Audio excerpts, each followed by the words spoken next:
Hey, Steph Infection. Yes. I see you got a little head. Why are you so problematic? What? I'm talking about your popcorn bucket. Oh, that's my lipstick demon. Welcome to Deadsville. Greetings, Boo Believers. Welcome to Deadsville Horror Talk. I'm your host, Ronin James. And to my left, the lovely Steph Infection. Hello, Scream Hearts. And aside from being problematic in our intros, I am your host. I just can't with you. A little about us.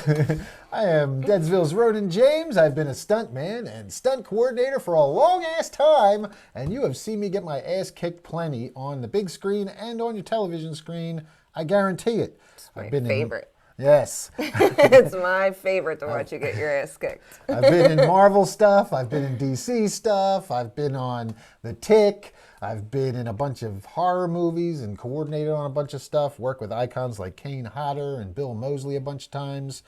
And yes, now I am bringing it here to the podcast realm with my lovely... You're going to say something problematic, aren't you? my lovely co-host, Steph Infection. You might see him get his ass kicked here. Who's not problematic whatsoever. It's not true. I have my moments. But yes, we do this every week, and sometimes we have another co-host with us, the lovely Haley Hansen. She hasn't been here in a while. We have to bring her back for one of these soon. Yeah, summer's kind of rough. And yes, we're going to bring some other people in as well and do some more fun stuff like top 10s, because we're getting towards the end of the year. Yeah, I like those. We are going to have to do our top 10 horror movies of the year very soon, so... Stay tuned, Boo Believers. Right. Don't push it. We're just getting to August. Now you're at the end of the year. I'm just saying, we have to prep for it. I know. There's a lot of, and I suspect that this one might be in your top 10, Steph Infection. I think it might be, absolutely. Yeah. Well, that's why I bring it up, because today we are going to review the 6th installment in the Insidious franchise, and this is one of my co-hosts' favorite franchises in horror. It is, yeah. So, yes, this is Out of the Further. And, man, these titles, though, I will say, we've gone into the Spider-Verse, we've come out of the Further, we've gone into the Upside Down, and isn't there a Never, too? Isn't there somewhere? I don't know where, you said that earlier, I don't know where the Never is, maybe. Isn't that it might be, yeah, there might be. There's all these, like... I mean, Insidious, when it came out, which was, I don't even know. I mean, well, yeah, Insidious has been doing it for a while, yeah. It was called The Further. Right. And I just loved, when this first came out, like the original one, it was just for like a newer franchise. I loved the concept. I have weird dream things myself. I love Freddy. I have my Freddy shirt on. Well, I love... We talked about this one definitely has some Nightmare on Elm Street. We'll get to that kind of stuff. But also, you know, they But Lin Shaye. I mean, it's got Lin Shaye, too, which is just, she's... amazing. She's an icon and a treasure for horror fans. She's been doing this character of Elise now for how many of these movies? Has she been in all of them? Yeah, she's been in every one? Every one. That's amazing. And she's actually, you know, I don't know if this is really a spoiler, but she's dead in this one. She just... Oh, well, she's been dead the last few of them. That's what I can't even remember the last couple, because the last couple have not been as good. I'm pretty sure she died after the second one, but I so she is actually on the other side helping to guide people. And yeah, it's been great how they've kept her... Insidious, the original was 2010.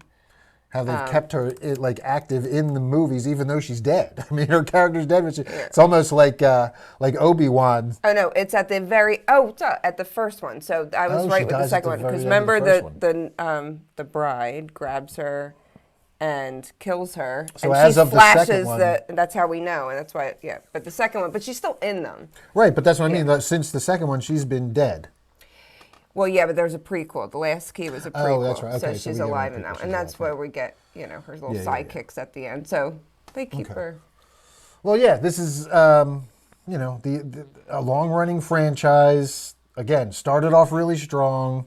The one before this, I can barely remember. I know I've seen it, but you know, we'll get into them a little bit. But yeah, before we jump into all of that, Make sure that you like, subscribe, follow, ding the bell on YouTube if that's where you're listening or watching. Join us on Patreon. Our Deadsville Productions Patreon page is live and active. We tend to post there first, and you can listen to the podcast ad-free if you go to Patreon. If you're listening now, streaming somewhere, and you're listening to ads, just know if you join our Patreon, you can get completely ad-free experience there. So, Did you check and see if we have any reviews of anything? I did not. This just came out last night, so I don't know if anybody was able to go and catch it and write a review for us. No, I didn't know if there was previous ones. Previous ones for this. No, just in general, if we had any on our page. No, there was nothing that I saw. Gotcha. But yeah, we're going to have a Discord server up soon where you'll be able to share your reviews. And if you're a member on Patreon, we read your reviews on the show. Once a month, we'll pull 1 or 2, 3 reviews from Patreon's members and read your review on the show to see how it stacks up against ours. So yeah, make sure you do all the call to action things and follow us on all the social medias and all that good stuff. All right, that's out of the way. Let's get into it, Steph Infection. All right. Read us that synopsis. In Insidious, Out of the Further, Amelia Eve stars as Gemma, a young mother raising her daughter in the house she grew up in, who discovers she can travel into the Further, the purgatorial realm of lost souls at the heart of the Insidious universe. When something evil comes after her, Gemma discovers an ability that changes everything. She doesn't just enter the Further, she can bring what lives there back to the real world. Once the demons realize her power, our world becomes their playground. Dun, dun, dun. All right. So little different spin on the Insidious universe. Yeah, this is definitely a little I different than what we've been used to before this. We're getting some powers again. This kind of Dream Warriors-esque. Definitely. Nightmare on Elm Street kind of stuff. You get this kind of astral projecting when they fall asleep and kind of looking at themselves. And we get a few times where some things like that happen. Well, that happens in all of the Insidious movies. The astral projection. Yeah, right, where they look at themselves. Yeah, but in this one, she actually has powers to bring things in and out, which is something that was, from Dream Warrior, Nightmare on Elm Street, bringing Freddy out of the dream to fight him, that kind of thing in all the different Freddy movies. So something that's been explored in the Nightmare franchise before, but it's played very well here. I think they use it. They use it pretty well. So, all right. Our director is Jacob Chase, and the writers are Jacob Chase, David Leslie Johnson McGoldrick, and Lee Wanell. I think Lee Wanell is the creator, so he creates. So he's just writer. Yeah. He didn't actually have anything to do with the script, but he. That other guy in the what's his name? Right, Specs he created in the beginning. Yeah, him and James Wan created this Insidious universe together. So, yeah. Lee Wanell's credited as a writer, but he didn't actually write this script. This was more Jacob Chase and David Leslie Johnson McGoldrick, I suspect. This stars Amelia Eve, Island Austin, and Lynn Shay. Let's jump to our cast. Like we said earlier, Lynn Shay is just a treasure for horror fans. If she's been around forever. She's an icon. Every role that you see her in, she gives 100%. Oh, yeah. Even in, we watched that other one with her. That was she did not have the best. No, it was terrible writing. Yeah, and what was that? There was so much missed potential. Scared to Death. Yeah, and she was in the chair. And she was just in the chair possessed the whole time. And it was fine, but just so much missed potential. They could have done so much more with her character. She was having a ball, and she was killing it, of course, but it was... But yeah, the script itself just was not worthy of her level of talent. Yeah, I agree. But yes, but just that just goes to show that she loves horror.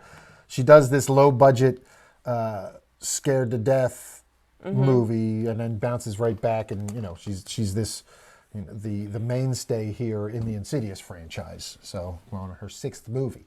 So she'll jump and do some really independent stuff and jump and do the big studio Hollywood, big budget stuff. She'll do whatever. Yep, she just loves being in horror movies, and I love that about her. I mean, that's same. just, especially at her age, she's like, she's like a grandma that that just loves scaring the shit out of people. I mean, she must, because she keeps going back to do these movies. I mean, sure, she probably loves the paychecks too. We all do, but I'm sure she could get work in other places, in other genres. She just tends to gravitate towards the horror stuff, and I love her for it. So. Same.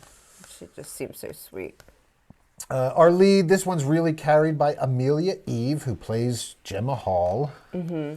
She was also in The Haunting of Bly Manor. She was one of the main people, Jamie Taylor. But I didn't remember until I just looked at this. So she was good in this. I mean, she really does a good job. Mm-hmm. The acting is really good. Island Austin plays her daughter, Maya. She was good. She was solid. And again, a lot of times, my feelings on child actors, a lot of times kids can be iffy. She did a solid job. Yeah, even like facial expressions, there's like her being scared and stuff. It just didn't, she did really good where it wasn't like overly dramatic. Or no. She just like, she had something in her eyes where you could tell like she's just looking, at certain parts of this movie. She was committed. She was scared, she was and committed to the role. Yeah. Sam Spruill plays Cyrus Lamb. He is our long-haired, creepy. He's our main villain. Yeah, he was. Cyrus. He was CL. okay. I'm gonna say he was just okay. I thought he was good. He's good for what he was supposed to do. Yeah. I mean, that's creepy face. Creepy, definitely. Yeah. Brandon Perea plays Nick Mendoza, our love interest. He was fine enough. He's a very handsome guy. Very handsome, yeah. He really doesn't serve a whole lot of purpose in the movie. It was like, well, we need an extra character to help out here. She's a single mom, so she's got to have like a cop love interest. Do you notice that a lot of these girls have cop love interests? Yes, because it's easily explainable why they are because they have fight. trauma. No, well, not even that. I just think why they're braver. I think like it's an easy role, so you don't have to give them their character background. Like it's like, is that what you think it is? I always think that because I'm like, it's either ex-military. They're like the hero guys that are gonna try and come in. Yeah. I mean, it seems like it's just easy. Well, and again, that's protect me. Yeah, I don't know. Let's talk. I don't want to go off too much on tangent because we're on cast, but I do want to discuss this real quick because you just hit on it, and I hero guy. Yeah. He's not the hero of the movie, and again, like when you have, that's why I say, like what, like. So she's the hero. We want the strong female carrying the movie. She definitely is. So when you, and I understand. Okay, look. It sets up the generational trauma. She's experienced some fucked up shit. So, and a lot of times, maybe people like that who go through shit would gravitate. We see it with Sidney Prescott in Scream. She's got a type. She's got not only one, but somebody that can save her or protect her. Cops. Yeah. Specifically cops. Yeah. Like specifically law enforcement officers. Yeah. Like we see it all the time. Somebody. Even going back to Nightmare on Elm Street, Nancy's dad was a cop. Somebody is always a cop in these things. I know, yeah. It's always related so that you have this. And yet, like, again, he is like the weakest one in this. He's like literally does nothing. He tases a couple people. That's cool. He runs around and stuff. But the real heroes are absolutely. Amelia and Lynn. So it's just like, why are you making dude a... I don't know. I also think like it's easy like for us to... go like because we watch horror movies all the time and we go, why didn't you call the cops? You thought someone was in your house. Why wouldn't you call the cops? This is an easy, I'm just going to call my boyfriend. Right, so you don't have to go down that road of explaining why they didn't call the cops, why they didn't, write that. It's like, I could have a squad car just sit out front of your house if you want. Like, friendly, you're my girlfriend, I'll just do this to help you out. And then you dismiss all of that. I don't know. I think it's easy. It's almost like a quick way to just write out all those extra. Maybe it could be both. Yeah, like in this instance, I just feel like he wasn't overly like heroic or anything. It was just more like, okay, why he was just super. He was like the super supportive dude, but I also kind of I mean, knowing cops, ACAB, most of them are macho. Well, yeah, cheaters, sure, but they're My also. father always told me to never date a cop, and I did, but. But they're also very misogynistic and very want to be the hero. Like he plays the supporting role. So he just goes along. He's like, whatever you need, dear, whatever you. Like, he's a little questioning at first, but then he sees a few things that make him realize this is really going on. But he just like sits back. Real cops would have been like, okay, I'm calling in my buddies and we're going to bring guns and we're doing this. And they would approach this totally differently. I do think for this movie, I think it was a creative point for the writers because there's even a point where it's not giving anything away, but it's brought up like, okay, somebody was in the house. Well, I guess I'll get a squad car instead of making a thing. Okay, and he pretends, I'm going to call backup. And then people are like, oh. Like you needed somebody in uniform. I just felt like his personality was not the type of personality that would become a cop. No. He was too nice. He was too empathic. He was too sympathetic. Oh, completely agree. He was too reasonable and willing to listen to civilians and non-cops. Real cops don't do that. They don't give a shit what you say. No offense to you, any cops that are listening right now, but it's I'm not. This is law. Cops are usually obnoxious bullies. That's right. And this dude was not, and that's like he was like a therapist, right? Like, and that's why, like, I mean, why did we make him a cop? Was it necessary to make him a cop? He could have been anything. I think the reason was he had to have that taser on him so that he could. Yeah, I think that's what I mean. It was writing, and honestly, if it was somebody different, we would be questioning a lot of these. I'd be like, why didn't they call the cops? I think it was a writing choice. Like, how do we quickly have a taser on somebody? How do we quickly have cuffs so people can't leave? I just feel like this is turning into another one of these Hollywood tropes where your final girl's boyfriend is a cop or some kind of law enforcement or special forces, something like that. And we get and this one just felt off to me because it's one thing if you get, if he fit, you're going to make him the stereotypical cop boyfriend, then make him a stereotypical cop. Don't make him a stereotypical cop boyfriend and then he breaks the mold of what an actual cop is like because this dude is nothing like a real cop. That's why I don't think it was a stereotypical cop. I think it was just a cop because we can write certain things into the... Do you know what I mean? Like, I don't think... I found it to me, it felt like a stereotypical cop boyfriend. It felt like, hey, we've got a woman protagonist, and she's a single mom, so she's got to have a cop boyfriend because she's in a horror movie. The Sidney Prescott theory. So, all right, moving on. Maisie Richardson Sellers plays Claire. She's our medium who connects once. She's a tattoo artist. Yeah, she's a tattoo artist, but the big thing is that she is the connection to Elise. So when Gemma is learning how to use her powers... We don't want to give everything away, but yeah. Right, but I mean, that's her role. She's just kind of like the go-between because Elise is dead. Yeah. And has she been in any of these before? No. Okay. Oh, no. She was new to this one. Yeah, I mean, because her face looked familiar, but I know I've seen her in stuff before, too. Yeah, but it's like a long list of stuff that I don't know. Joseph Lopez was Lester. He's been in a bunch of stuff. And he plays the old man. Oh, yeah.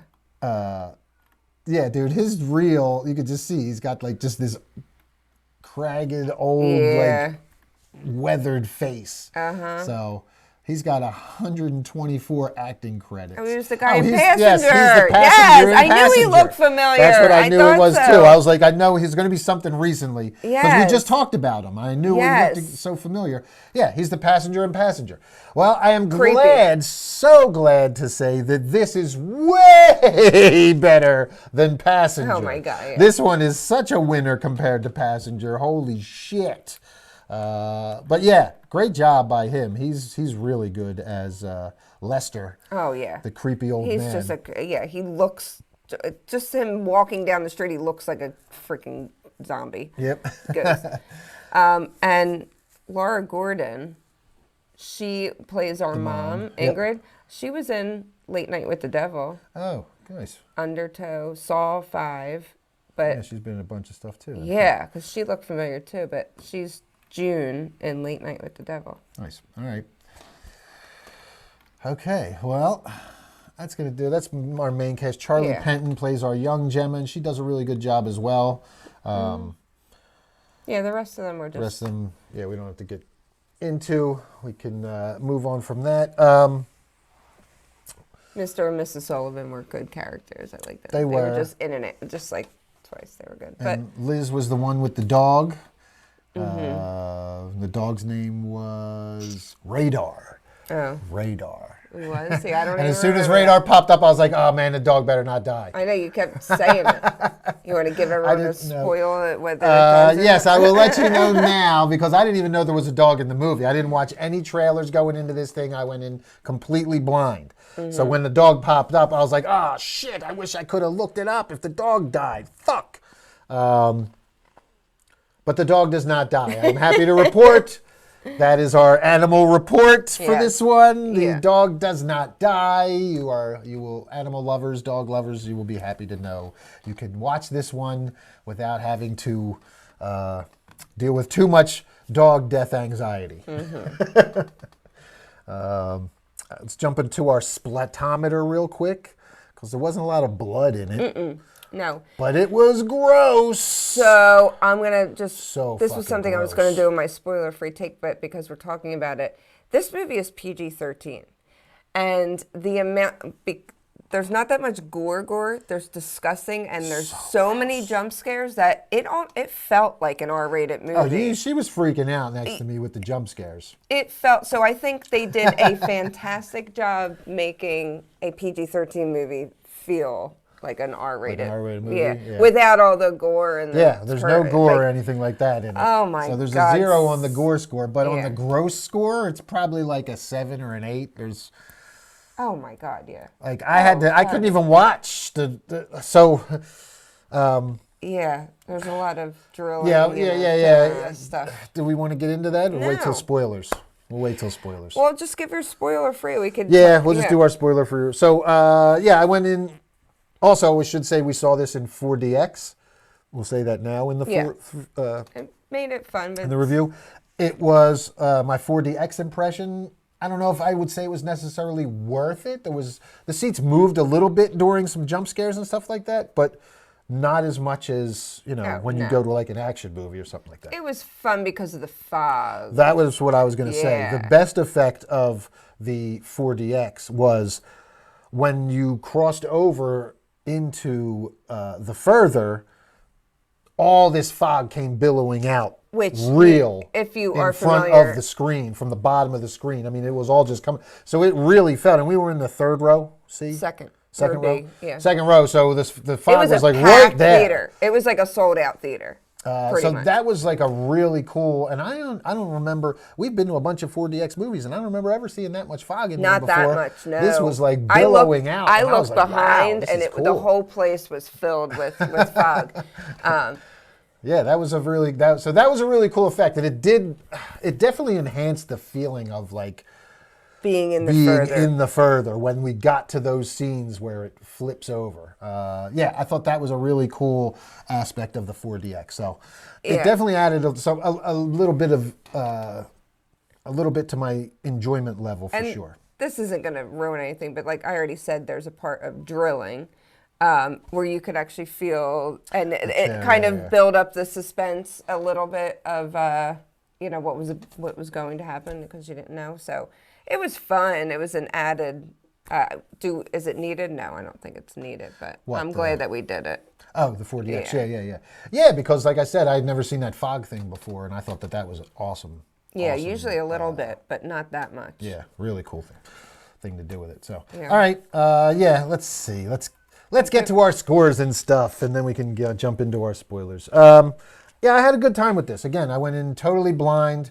Don't remember what happened in the last one, but I know that they shut the door in the last one. Yeah, the and that Lambert was the whole family. thing. Yeah, it closed the door on the last series, on that demon, and opened the door for new demon. which is our Cyrus character. I enjoyed it. It's not perfect. I had some questions. There was some stuff where I was like, what really so quick? Some stuff kind of moves. There's some movie logic in there to make things move along a little quicker. But I will say that with the 146-minute runtime, it definitely feels like 146 minutes because my ass was hurting by the time. I don't know if it was because we were in the more upright 4DX seats and we weren't moving as much as when we're in a normal 4DX movie, but I was fine. It felt long.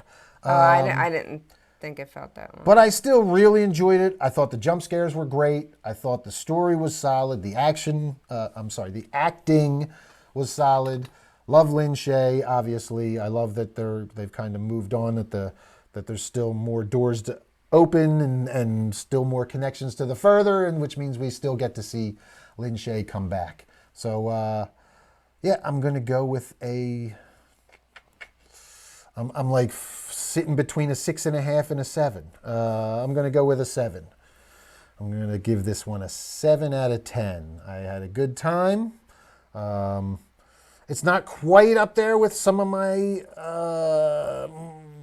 the other movies that we've seen this year that I thought really delivered a more cohesive all-around experience, but I really had a good time with this. I loved the jump scares. I thought the direction, cinematography was really solid. It was a fun time. I dug it. 7 out of 10. Yeah, it's good. Well, when I came out, I was like, I'm just going to give it an 8 out of 10, but like, I might just even go 8.5 because it's my favorite franchise.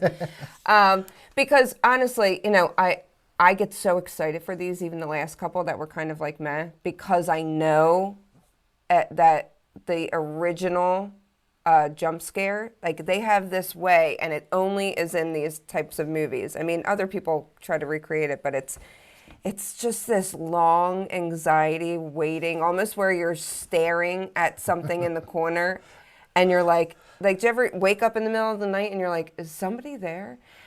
But it's like really long and you're like, I don't want to move. And the second you move, it's not this jump scare. It's like over here. And I just love the original movie. And I love seeing them, keeping it going. So 8.5, I'll give it. I want to say that sorry, I'm getting distracted.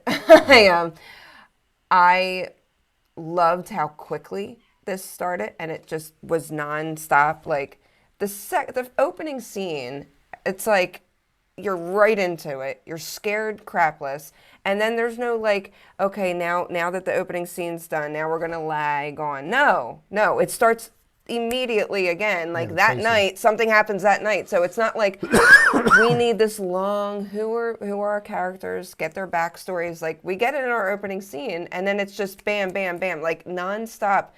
My heart never stopped. It was going. So I loved it. There's some, like you said, there's some parts of it that were super cheesy. For me, like even a little, I was like, oh, this is even a little too cheesy for me. But I kind of like dismissed it because it was trying to wrap up the movie at the end.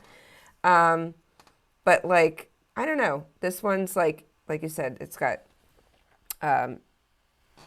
Freddy vibes and Evil Dead kind of in the beginning with the comedy, and there's kind of more of a possession vibe in this one, but the Insidious rules all follow. So yeah, I give it an 8.5 because I just loved it, and I like seeing this franchise keep going.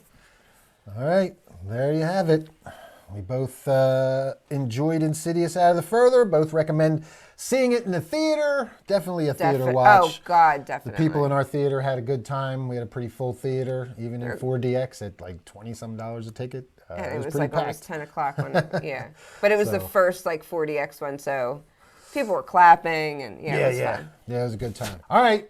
That's going to do it for our spoiler-free review. We will jump now to our Rotten Tomatoes scores before we take a break and dig deeper into spoilers. Yes. So go ahead, Steph Infection. What do we got on Rotten Tomatoes? Well, I see ours are a little different. Yeah, I'm going to refresh. Let me see if yours goes Oh, Nope, wow. mine just went down another notch. Wow. Let me, okay. Wow, mine, okay. Okay, yeah, so that's where we're at then. My tomatometer was at 60% when we started this podcast, and now it's at a 58%. Man, the critics coming in with lower scores. Yeah, and popcorn meter, which is the audience, is 71%.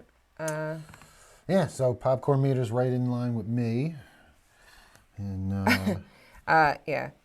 Many dental scares, but little bite. I disagree. It was a lot of dental scares. Peter Trevor says, except for the old people with rotting teeth and the ever-sensational Lin Shaye, the sixth entry in the horror franchise is running on fumes and are good memories of what came before. I need more, we all do. I thought it did a good job. It had a lot of, it wasn't on fumes. I feel like the last couple, because it was the same. Right, I felt like the last two were really on fumes. This family, and I was like, all right, well, how many times are we going to suppress their memories and then let them remember again and then let them go in the further? Yeah, I thought this was like a rejuvenation for it. Yeah, I thought so too. I was like, the last one was really getting tired. You're not going to get the same that you get out of the first one. Like the first two, I can't touch, because they revolved around Peter Crane, who's the bride, and his mom wanted him to be a girl, and she like forced him into playing with dolls and dressing like a girl. So that was like severely traumatic, and you had that just creepiness and our lipstick demon and the tiptoe through the tulips, that stupid little tiny Tim song. But like, so it was creepy. The whole entire thing was creepy. But when we're all going to go out and see it. I'm going to go out and see whatever you got. I'm not going to love it as much, but right. I thought this one actually rejuvenated, like you said. I thought it did too. I thought it gave a new shot in the arm to the lore, because the other stuff was tired, and you still managed to keep Lin Shaye involved. And yeah, I had fun. Yeah. All right. 71 for the audience, though. Yeah. A couple audience scores. Do we have any? Where are the audience reviews? There we go. Juan says, the movie was decent, but it had some quite jumpy scenes. Okay. All right, Juan. All right, Juan. That's what you go Farlisa said, scary, I did hide my face. I did too. Actually, mine's my ears. I need to start wearing like earplugs, because it's oh my gosh. It's just, dude, we got to get into it. There's one freaking scene. I'm thinking about it. Well, let's get into it then. Let's break out that shovel, Steph Infection. Get it over here. I need to. Dig deeper. I'm covered in dirt. Digging deeper. All right, Boo Believers, this is Digging Deeper, the spoiler section. If you have not seen Insidious out of the further, then pause here, go see the movie, and listen to the rest on the ride home. And you can see if you agree or disagree with our spicy takes. Sure. I don't know how spicy they'll be, but we'll see. All right, let's dig deeper, Steph Infection. Mm-hmm. So we start with Gemma, a young dental hygienist and single mother raising her daughter Maya, lives in her childhood home where she had a traumatic upbringing from her mentally ill mother Ingrid, who died from suicide, which Gemma witnessed. So we start with the young Gemma. Yeah, and like at first we thought she was an alcoholic, but then I said at some point, because she's sleeping, and I said, no, she looks possessed. Like it was like quickly. I think we just were used to all these movies doing like typical trauma, or right. I was just yes. But I was like, nah, something's up. But like something's up with her sleeping, and I love the little things like that. There's little Easter eggs in this. Like she has the phone on the table, and if you remember, and it says this is 1999. I needed to call. Like, I would call to see like the time. What time it was like set your clock. Yeah, I wish I could remember. It was the phone number. It was like 1-800-TIME. Or like, so it would say this time. It'll be this time or whatever. And it was just playing, and it's that creepy girl's voice. But I started to think, I'm like, why is she listening to to the phone. But in our first one, there's a lot of communication from the further into the real world on phones or fake phones, the canned phones from the beginning one. So we kind of find that out later. But we very quickly find out, see that she has a great mom that quickly goes down and she's petrified. And I love that she had the flashlight too, because we always need that little bit of light in all the Insidious movies. But we go into the bathroom and the mom's in the shower, and this is where I got Evil Dead vibes, because she's like, watch me, and just starts bashing her head against the freaking tile, and then the door slams shut. And I even said, I was like, who shut the door? Because somebody shut the door, and we found that out later. But holy crap, it was and there's brutal blood coming through the door at the end. Yeah, that didn't make much sense, though. How does the blood come through the door when she was standing in the shower? You hear her fall onto the floor, and then it's almost I remember I said, is that teeth that all went, tiles spread? And he shows it. He throws her down out of the tub. Oh, yeah. After. Yeah, that's right. Okay, yeah, but, fair enough. Or not he does. I don't know. I guess she fell. I don't know. All right. It's just for added. Yeah, so trauma.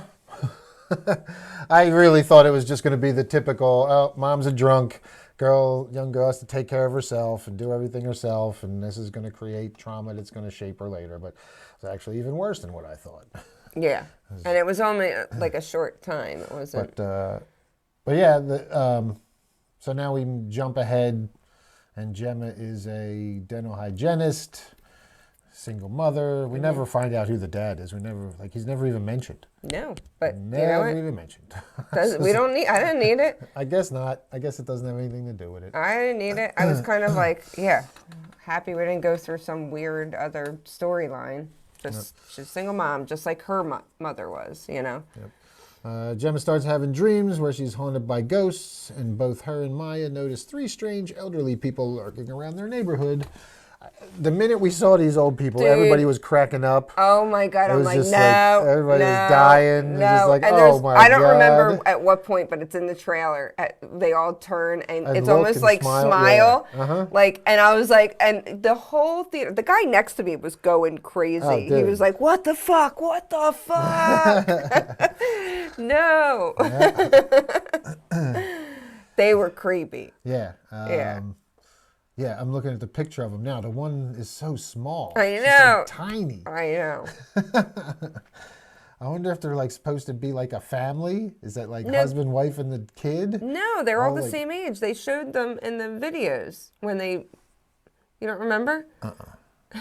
So when he goes. Oh yeah. But they were all the same age. Oh, she was the same age. They were all in their 20s. She's just a really little 20-year-old. I mean, yeah, people are all different sizes. I know, but she's really little. My grandma was 4'10".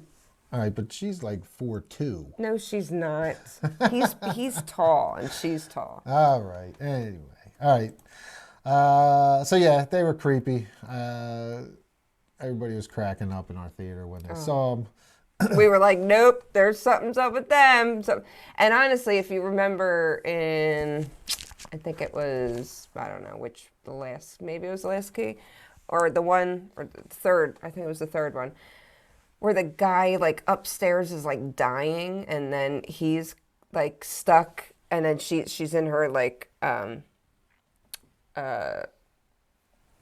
don't know, she's in her apartment building, and he's got oxygen. So I was like, oh great, the closer you are to death, you're in that. I don't know. All right, moving on with this movie. So after a nightmare in Maya's pillow fort, Gemma discovers she has somehow brought back an item from her dream. Okay, so that's the part. Let's get into this. The pillow fort. The pillow fort. This was where everything starts going crazy. And first of all, I want to know if this guy, because obviously we just had Backrooms come out. And this whole scene was very Backrooms feeling. I said it out loud. And yeah. I mean, it's the Backrooms of pillow of forts. That's what I was like, oh my God. But I'm just wondering because Backrooms just came out. Nah, I'm wondering if this guy played or watched the backroom stuff, Oh, yeah, lore and stuff, the stuff online, not necessarily the movie, but he probably watched some of the stuff online or played the game, right? It's I based on feel a like game there's and even, shit. isn't there even in like the Freddy movies where like, I don't know, like hallways just get extra long and you're like running, like that's what it kind of that's in felt there like. too. Yeah, but I don't know. This But to felt be a pillow fort. this felt like with the Freddy things, like they get extendedly Yeah. long, but this was like Exit 8 with the turns. And Oh, yeah, you know, yeah, like what I yeah. mean, like you Yeah. never know. Some like 1 second it turns one way, the next second it turns a different way. Dude. But when she's going through it, Dude. and she goes and makes that one turn, and we see Oh the my head God! just poking out of the side. And not moving. And not moving. It's just like, yeah, I'm staring at you. It's just, oh my God. It is But, so like, unnerving. Oh my God! And this is the Insidious crap. This is even just like the Wandaverse. It happens in the Conjuring movies a lot, but Insidious especially because they get just stuck. They're stuck in spots. Like even in the beginning, he was up in the corner the whole time, and he's like, he's not moving. But it's that thing. It's like it's gonna move at some point. Right. Yeah, but yeah, she yeah. keeps going back and forth with her little flashlight, and he's still there. Yep. It must have went back and forth like 8 times, and I'm like, oh my God, oh my God. And then at one point she goes and looks another one, and I'm like, oh God, there's somebody there. There's somebody there too, and they're not moving. Well, that was no. First, she comes back, and she goes this way, and the other lady comes out like even closer, and she's like, ah. And it's super creepy. And then when you cut back to it, she's like, and then you notice that there's somebody here, and you notice that she hasn't noticed it yet. We are looking at this shit. This motherfucker is right here next to her for like a good 10 seconds. Dude. And you're just like, she still hasn't noticed her yet. And then they cut to another angle, and she notices her. Oh and my then and God. she jump scares, and we jump scare. Oh and my it was God. just such a fun fucking scene. Oh my God! And then when she's and I'm crawling- claustrophobic too, I so let know. me just say that. Yeah. Because so the whole time I'm just like, oh my God. Oh my God, me too. Yeah, I would be pillow fort too. and shit. And then she tries to crawl through the Well, no, pillow first, before at the that, she end. gets to the dead end. I would fucking lose it if you got to a dead end. And you just get to someone's a dead coming end, after and you. they're like, yeah, they're coming at us. It's like, ah, you motherfucker. And I'm like, kick them, punch them, fucking, They ah. weren't there yet, though. I know, that's the Yeah. thing. I'm just like waiting. I'd be ready to fucking throw some fucking hands. She finds the the opening in the cushions finally though, and gets in just in time. And then we have that fucking whole thing, which was just so well shot. Oh my God! Like it was like claustrophobic, like her going through these smushed cushions and her pushing her way, her face. Like in Haunts, you know, you go through Yeah. the body bag things. Oh my God, that's what it felt like. This was, I hate and it was that. just so I like hate she's it. going through, and then finally you're just like, oh my God, how much is she gonna have to go through this? And you could then see her sleeping on the she, chair. yeah, and you see the couch, light and I'm coming like, through, and she peeks through the light, and she sees herself asleep on the fucking couch, and then she goes. That's when she like wakes up and pulls the book out with her, right? The half a book. No. like, yeah, it was the half a book that That's she when had with she her. sees Lynn. She pulls something out with her though here. Yeah, she might have, but when she sees Lynn that time and she says, this is helping's what I do. That's like the next time. Yeah, but she goes- doesn't see. She wasn't in the pillow fort. Lynn wasn't in the pillow fort. No, The that's book what I'm was saying. what Lynn handed to her and said, "Find me." oh. I'm saying she might have pulled something out. Oh, I don't remember what it was. Didn't she got stabbed in the hand? Didn't that Yeah. stabbed in the hand with Yeah, the yeah, fucking yeah. thing? And she brought that out with her. Yeah, that's what it was. There was like a little brooch, and the crazy Yeah, it wasn't the chick book, was but like, and stabbed into her hand. That's Yes, right. And she said, "He's coming." Yep. Okay, so let's see. But yeah, that whole pillow fort thing, and This is the first 15 minutes of the movie. I just want you all to realize, like, if you know. So yes, Gemma's boyfriend Nick suggests she moves out of the house. Has bad memories of her mother, but she refuses. At her clinic, Gemma treats the elderly man she has seen near her house. Oh God, this. I was and this like, whole scene was I would have just, been like, I couldn't even had watch it because it was so gross. I would have had somebody else in that room with me. He's so creepy. He's got hair in his teeth. And then she's pulling long, gross strands of hair. I was waiting for Samara to come out of his mouth. I know. That's what I was thinking too. I was thinking that too. Just keep pulling that black hair until the ring girl comes out. Oh my God! Didn't she do that out of her mouth? And yeah. Oh, it was in the American ones. Sarah Michelle Gellar pulling it out of her throat. Yeah. Pulling the hair out. Yeah. Or no, that was not The Ring. That was the other one, The Purge or whatever. Not The Purge. It was The Ring. The Ring is Samara. Sarah Michelle Gellar is not in that. Oh, yeah. Sarah Michelle Gellar was a different one. So whoever it was in The Ring doing the thing. Anyway. Yeah. This one pulling the fucking shit, and like. He's just staying there. Well, he's taking a page out of Eli Roth's book on this one. And this is like the new thing in horror. Grossing, yeah. Just grossing people out. And I'm not a fan. I'm not here for it. I'm sorry. I'm not. Nah, it's not it. I loved. I think that's where this addedness made me feel like it was rated R when it was only PG-13, because jump scares won't just do that for you. So just like the added ick of it kind of makes you feel like look, it made sense in the context of she's a dental hygienist, which has got to be a gross job to begin with. It's got gross shit. So now for them to fuck with her to go do it. But I'm just not here for all this common thread now in movies of let's go in real tight on the super gross thing with extra loud, moist sound design to make it extra squishy and moist sounding. Like they did it in The Mummy, Lee Cronin's The Mummy. I know. They did it in Evil Dead Burn. It's just like, they're just like, hey, how gross, how much can we gross the audience out? And okay, that's fine. But like, if that's a genre, that's one thing. But now everybody's doing it, man. Like, can we not? I think we're so desensitized. Can we not all do it? I know that maybe they're just trying to do it because I don't know. Because they see it as, oh, that's what the kids like, is to go in super tight on the gross stuff now. Yeah. Not everybody's into it. I find it to be like a cheap trick nowadays. I find it to be won't like, even watch Eli Roth movies again for a second time because I get the ick so much from them. Yeah, and again, I didn't even watch this scene because I don't want to watch.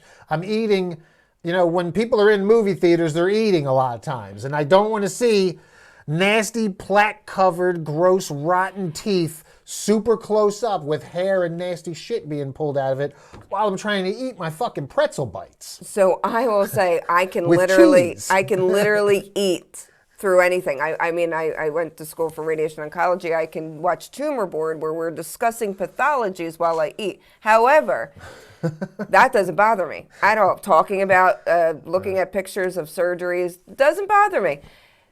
When he first opens his mouth and it's all that spit, and I was like, oh my God! And she scrapes plaque. The hair, I could deal with maybe.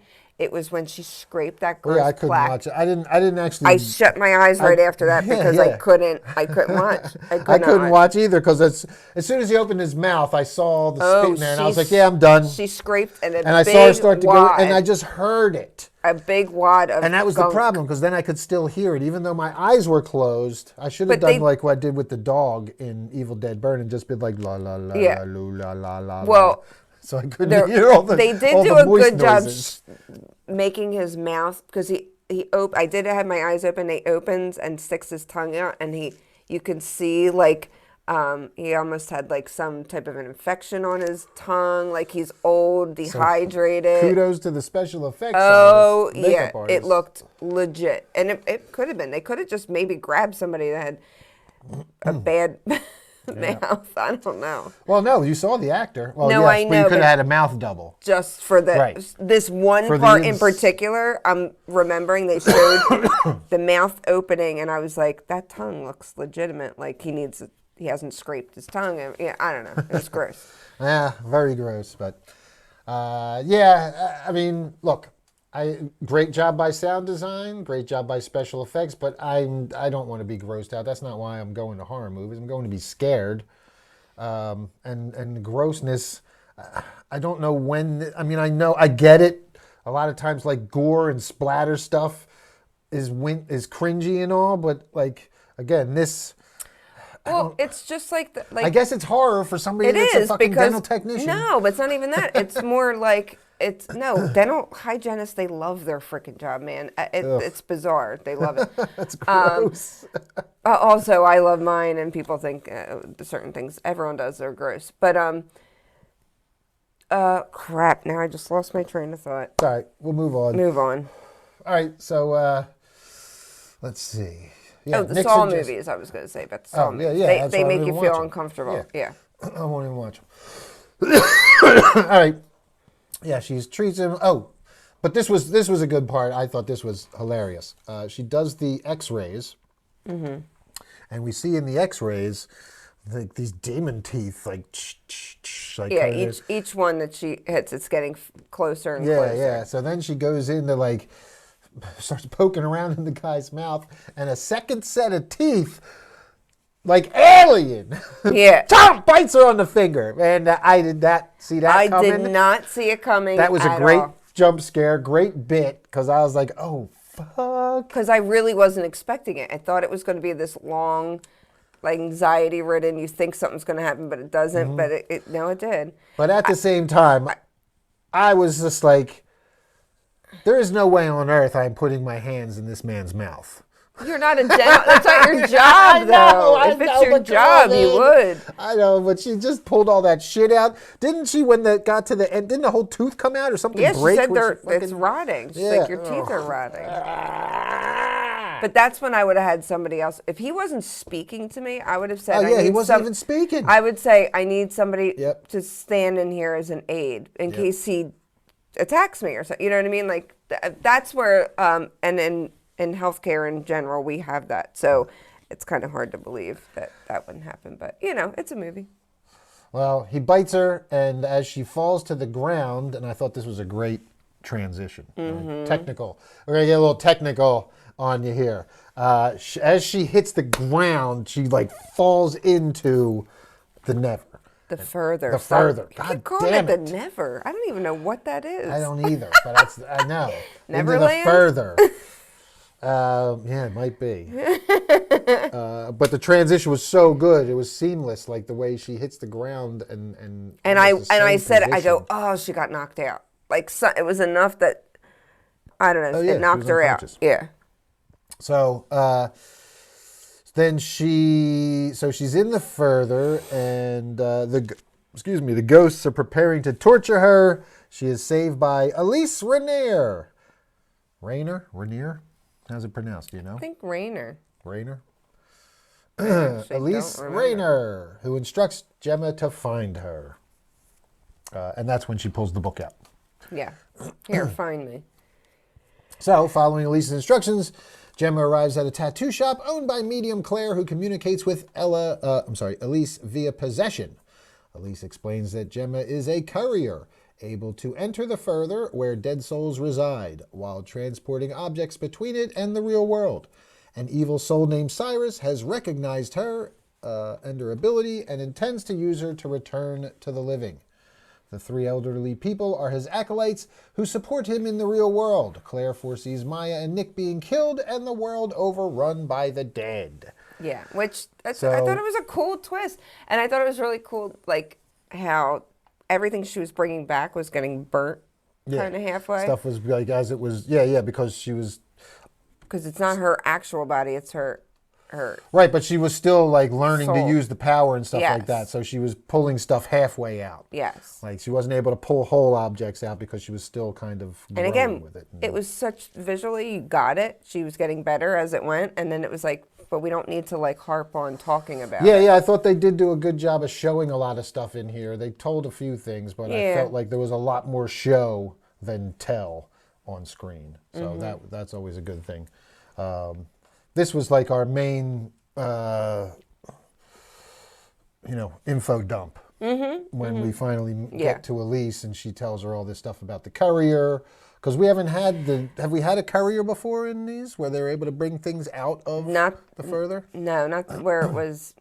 No, I mean so this is they can jump into your body when your body is in the further. That's why they would or not even just demons, just dead people in general. That's why in all the movies they're trying to figure out how to get into Dalton's body when he astral projected.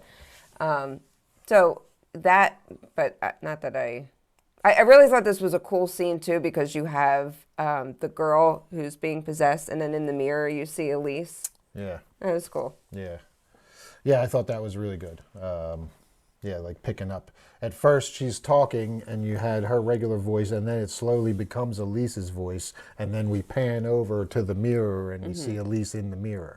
So I thought that was that whole little bit mixed well, using the audio, the two different dialogue audios, blending them together so that it blends in, and then we come and see the whole thing. It was very, very creative storytelling there.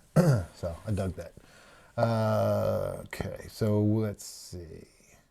Let's also talk about this whole, she foresees Maya and Nick being killed and the world overrun by the dead. We've never had stakes this high in an Insidious movie. No, never. The world overrun by the dead. That's pretty fucking heavy for an Insidious movie. Usually it's just the family getting possessed. I know. But as you see in the ending, I mean, they were coming out, and that whole scene, which we'll get to, but was crazy, pulling them out. Yes. With the little girl. Man, all right. God. All right, so while in bed with Nick, Gemma brings home a dead soul while Maya spots the acolytes that was staying cool. in the neighbor's house across the street. Yes. I liked him seeing it firsthand. Oh, dude, he was the first one. Yeah, because he's being empathic. Is this bitch crazy? Or I'm going to, she's really seeing it. And he still probably has some questions. And then when when she sits up and fucking. And of course, it's one that has the dental dam in, and his teeth are all because and he's drooling everywhere. Oh my god! But I thought it was great that he was also in half. And the end of his body was steaming. Same type of thing. So we kind of see that that was like the test to see if she could take a person, one of the dead, to the other side. So that was a cool scene with them picking the dead, because he's choosing. Remember, he does the eeny, meeny, miny, mo. And of course, I'm like, this motherfucker. Of course, it's the fucking ugliest, drooling ass dude with the fucking devil. Of course. Yeah. So. Of course, it's him. I was like, yep, of course. All right, so. They spot the acolytes now staying in the neighbor's house across the street. Gemma sneaks into the house, discovers videotapes of a cult leader called Cyrus Lamb, who promised to resurrect his followers. Gemma learns that Cyrus plans to use her to bring his followers into the human world. With help from Elise, Gemma, Nick, and Claire hatch a plan to stop Cyrus. Gemma and Elise will lure Cyrus into a red door in the further and lock him inside, while Nick will awaken the acolytes. Since there is connection, right? So Nick awakens them, and then...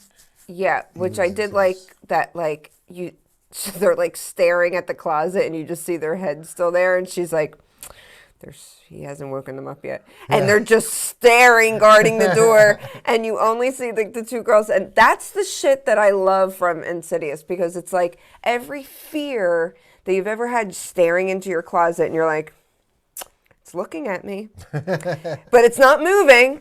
And until you actually go like, and like mess with it, it's still there. It just creeps you out, because you're like, is it going to start running at me like every other movie I've seen? No, it's just going to creepily stare at me. And that was cool. And they were like under the floorboards. And, that whole thing was cool. I like the under the floorboards part. I like how they discovered them when they find the dead bodies first. The dead couple. And then they're in the further and they point, that's what they all do in the further. You don't speak, you just point and stuff. Yes, all right, so Gemma enters the further with Elise and discovers Ingrid, who was also threatened by Cyrus and had killed herself to save Gemma. Yeah, watching that whole scene. And then you realize Gemma is the one that shuts the door, so her younger self doesn't see it. Yep. I was like, and that was, Yeah, good moment. Gemma reconciles with Ingrid, and the group discover Maya has also inherited the courier ability. Generational trauma! I mean, I knew that was happening. Of course. We all did. You got three women. That's one of the, I mean, that's one of the, I mean, again, look, it's a fun movie, but, the reason it's a 7 and not like an 8 or 9 for me is because of these kind of cliche things that we have seen so many times before that it's, you got to lose points for unoriginality, if you will. Yeah. I still enjoy the movie. The jump scares are good. There's stuff that's very well done in here, but it just relies on a lot of very played out tropes to get there. You know what I mean? Which I get it. That's a lot of movies do that. That's why it's two things. Like my extra points were because I just love Insidious in general. Yeah, totally, I get it. And because you were scared as fuck through the whole movie. So the movie is succeeding with you in doing that. But also it's like it wasn't. I feel like every movie we've seen, not every movie, but a lot of movies we've seen this year and even recently, it's like, okay, now we're going to hear the entire background story. And they have to talk. Right. This got right to it. No, I totally agree. That's why, and again, that's why this is a 7 and something like Passenger was a 2 or whatever. Because they had to talk about it and tell you the whole story and then find the person to tell you. I mean, Elise did it very quickly. No, and this all makes most of it for the most part all makes sense when you're lining it all up. So I can forgive. I tell you, like again, as a script writer, you're told after your first draft and every draft you go back and shoot holes in your script. It feels like they did that. Mm-hmm. They might have had to fill some stuff, fill some holes with some cliche shit, but at least they filled so I the can holes. forgive the cliche shit because of that. Right, exactly. Because it just got. It's still that's why it's still an enjoyable movie. That's why the audience still enjoys this movie, because while we, a critic's job is to be more critical of the unoriginality. We're so fucking, as an audience, you get kind of used to it so much that these stereotypes are used as archetypes now. Yeah. It's like tropes and stuff. Now you just, you make a tropey character. This way you don't have to spend a lot of time fleshing them out. You already know. I get it. I get why we use them. I get why they're there. It's just that, this type of thing where it's just like the generational trauma. Now that's the current cliched archetype, stereotype in film. Yeah, but what I was going to say is, this is how we started Insidious. I always want to say Adam Lambert. What's his name? Patrick Wilson's character. He could do it as a kid. Then his son Dalton could do it as he got older. So it was fitting for this movie, and separately from cliche, because that's literally Insidious. It's DNA. Right. It's it happens. And Insidious is one of the ones that did it really well early on, and they're probably one of the forerunners of it. But it's just been done so much that it not through no fault of their own, it just becomes. Yeah, it was almost 20 years ago when it came out. Yeah, and so many movies have done it since then. Yeah. It's just, and so many movies have done it before that. It wasn't necessarily original when they started doing it. It was their spin on that was an original spin. So, and then we had a lot of people follow with that whole, you could totally see that Stranger Things, the Upside Down is kind of taken from 100%. People were calling it the Further when that show first started coming out because they absolutely borrowed a lot of that. So all right, let's get to wrapping this up here. Where are we?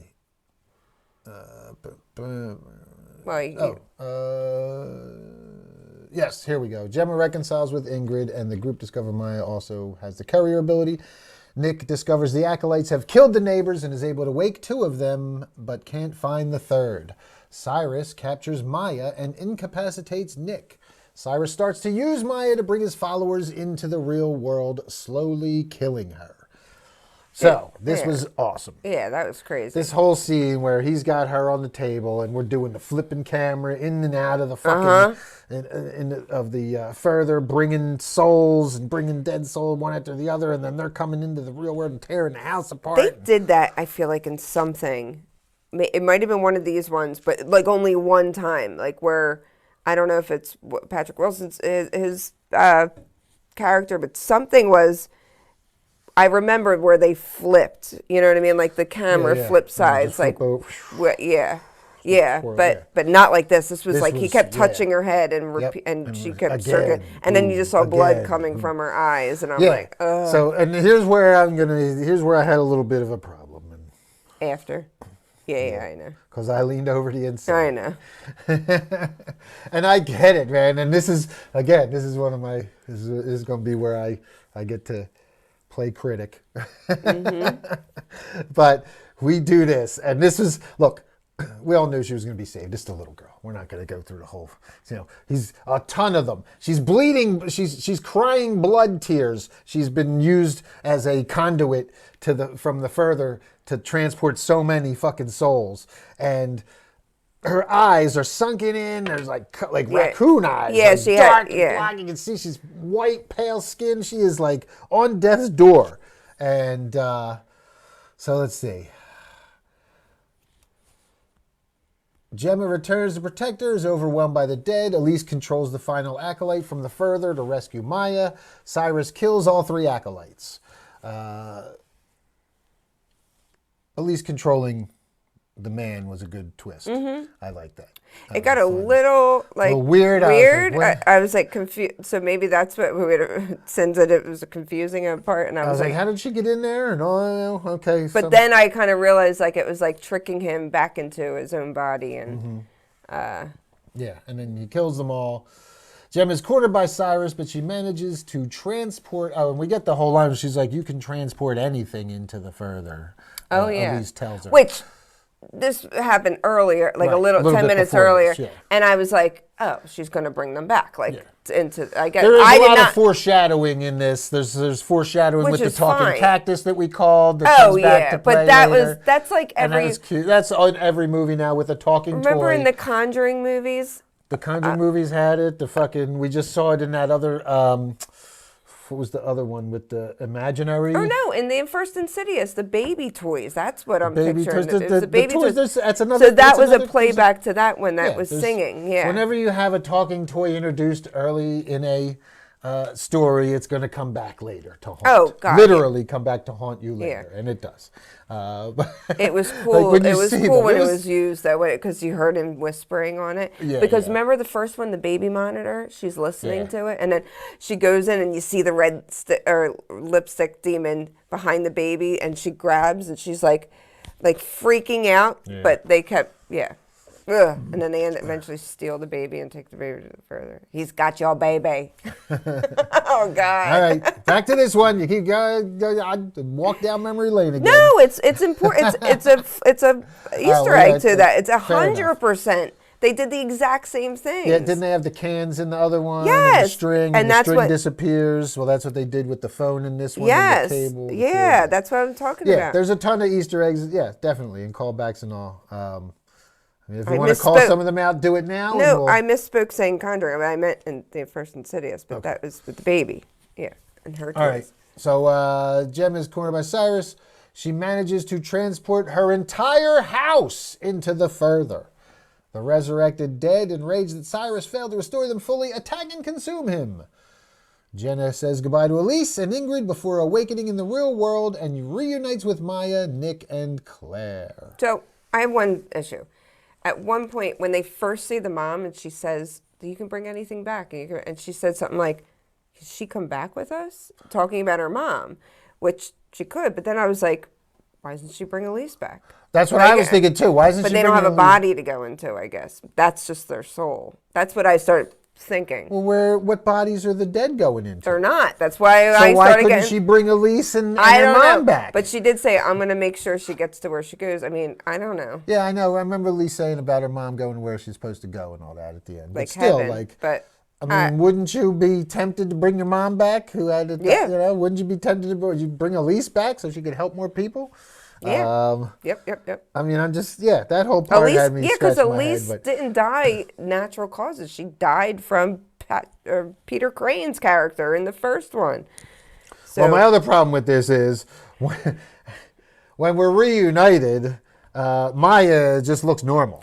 That's where she's just totally normal. Like no fucking. She was bleeding from her. She's crying blood tears and pale skin. It was more the black eyes circles and everything. drying was like blood tears. I'm like, okay, you can wipe them off, but she looked like she was about to die, Yeah. like she was a corpse almost. And that's when I look, man, I get it. It's the end of the movie. It's the happy ending, so we want her.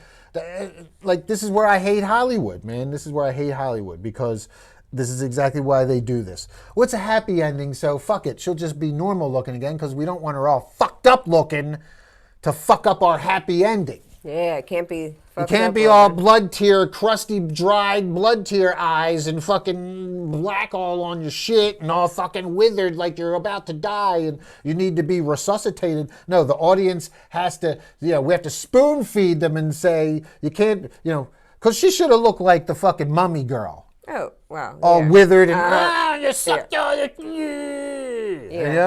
And instead, she looks like a normal little girl. Yeah. And this is because Hollywood wants the audience to see a normal little girl at that very last scene, even though 5 fucking seconds ago, she was a corpse. Yeah.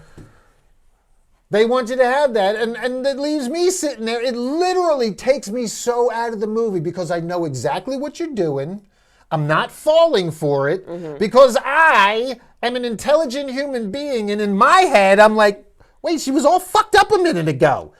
Shouldn't she have some kind of... No, you have to feel good. Exactly. This, and again, this is why I'm tempted to push it back down to a 6.5.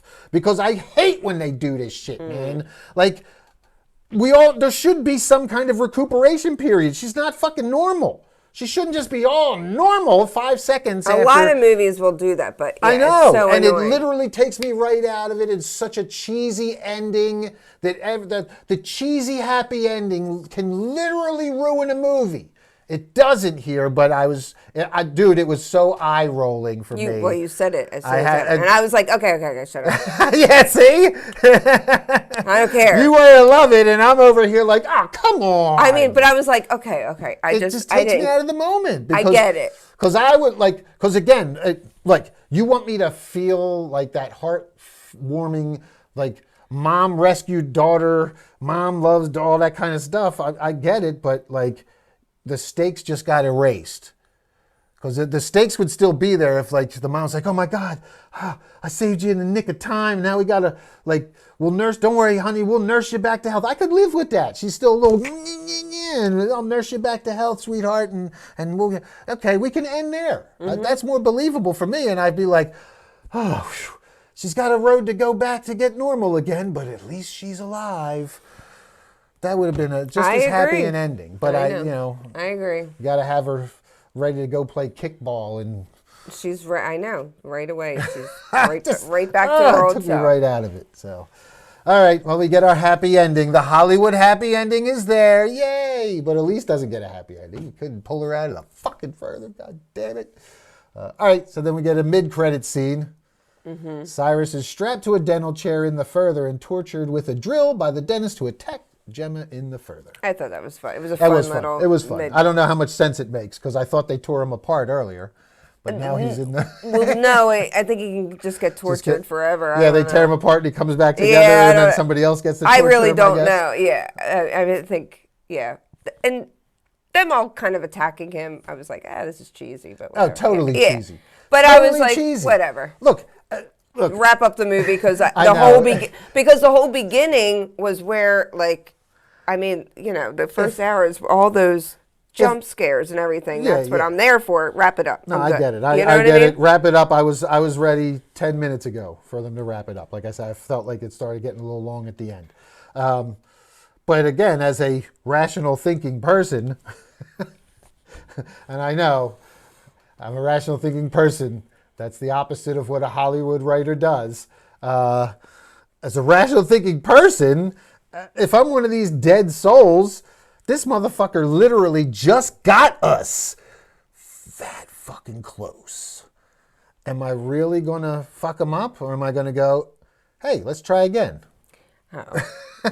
They're just angry. I know they're angry, but dude, if you kill him, you're literally nobody else is going to be able to find one of these couriers. I think He's the one that can find the courier. He had them. Well, he had the. No. He had followers on the other side. He could always get some more followers. Yeah, he was just a cult leader. It's not that he could find the courier. I think he just stumbled upon it. Well, he had the followers on the other side that found them. Yeah. So he killed his followers, but doesn't he have more cult followers somewhere? I would think he has more acolytes. He I might. would think. He just got it. Or there's a better chance of him finding more acolytes coming across. But I don't his need shit. him again. We don't need him again. I would do a different family or something. I guess. I just feel like again, like you said, it's that cheesy ending where they all tear him apart. Mm-hmm. Oh, you promised him. If he really did promise him, he literally almost came through on the promise. I would be like, what else do we have to do? But let's try again. They say something in one of the first ones about that the people in the further, and I can't remember exactly what it is, but they get angrier and angrier. So it's not like being over there. Maybe. I think they, just get messed up like that, and they're on loops and whatnot. Which this wasn't on loop. I don't know. It was a little unlike anything else that we've seen in the further. So that's why I didn't like the ending that much, because I was like, oh, now they're running full speed. They really do that in any other movie. I was like, okay. But again, I kind of was like, all right, I could do without this ending. But it made sense and it wrapped it up, so I was okay with it. Yeah. At that time, my butt started hurting, so I was happy it was getting wrapped up. Yep. All right. We are going to wrap it up here, too. Again, my final score was 7. I will stay with, even though that ending did kind of piss me off. Yeah, I totally recommend seeing it. If you do want to check out the 4DX, it was really cool to have the smoke. I would go on a Tuesday or Wednesday when they have the half price tickets, maybe. They have half price for 4DX? I think so, yeah. I think all the special tickets, or go to a matinee maybe and check it out. But you got so you get a little discount on it. See, because they weren't playing this all day long. True. This was only the later show. It was literally 9:30 show and a midnight show. So.